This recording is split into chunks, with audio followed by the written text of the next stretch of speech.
Hey, welcome back. This is the video where we finally get installing Python for Windows. So just to be clear, if you have a Mac or anything that isn't a PC, this video is not for you. I mean, you're welcome here. Can't kick you out, but you're going to see some conflicting information. So installing Python is actually really straightforward compared to when I have to show students how to install something like Ruby, which can be a huge pain, especially on Windows machines.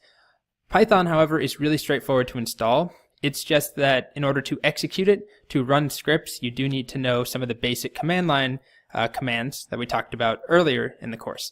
So that's kind of the trade-off. It's easy to install, takes just a couple seconds, it's basically a click, but we have to know how to execute it.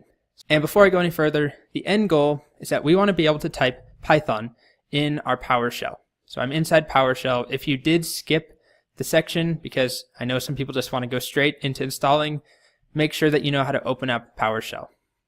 All you have to do is search for it on your computer.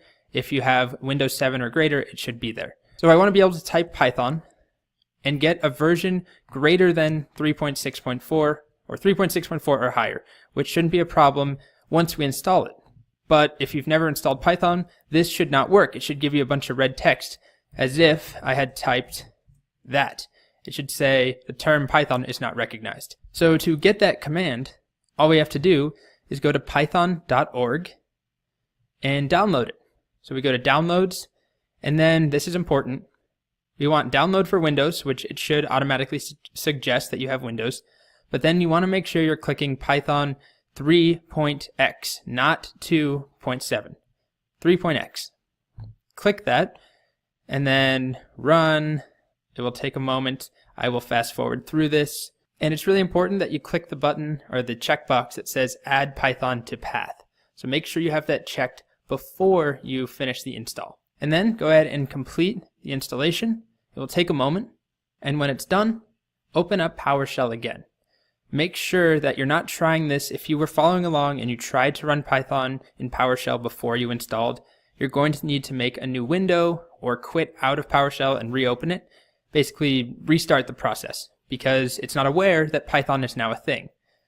But after you do that, you should be able to type Python.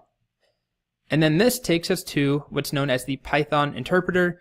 It's a REPL, R-E-P-L, stands for read, evaluate, print, loop, which is what it does. It will read the code in that I type, it will evaluate it, it will print it back to me, any result, and it keeps going, it loops. So this is not where we'll actually be developing applications.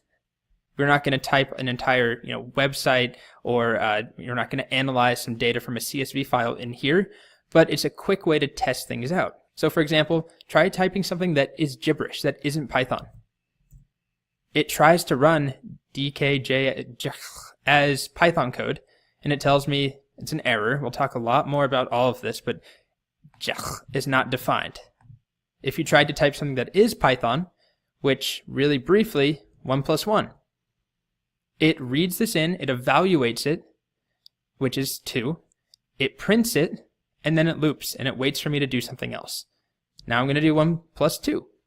And that's all I'll show as far as Python is concerned. This video is about installing it, not about the actual language or syntax.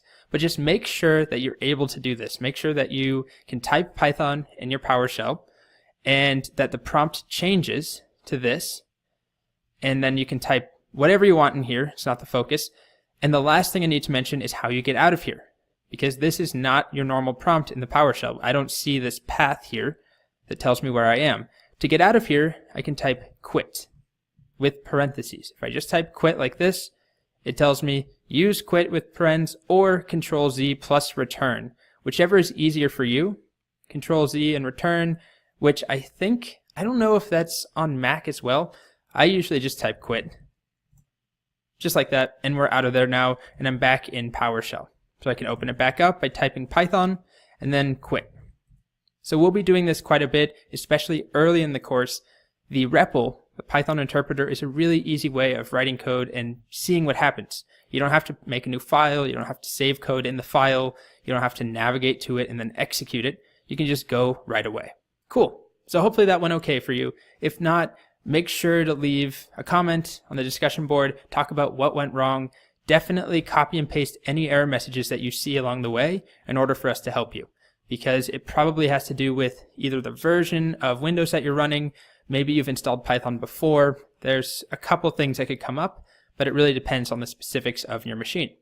All right, so in the next video, we're going to get typing our first program. I'll warn you, it's going to be very simple, but it's going to be a real program in a real Python file that we execute. And then that will be our final test to make sure everything's installed, and then we'll move on to actually learning Python, finally. All right, see you then.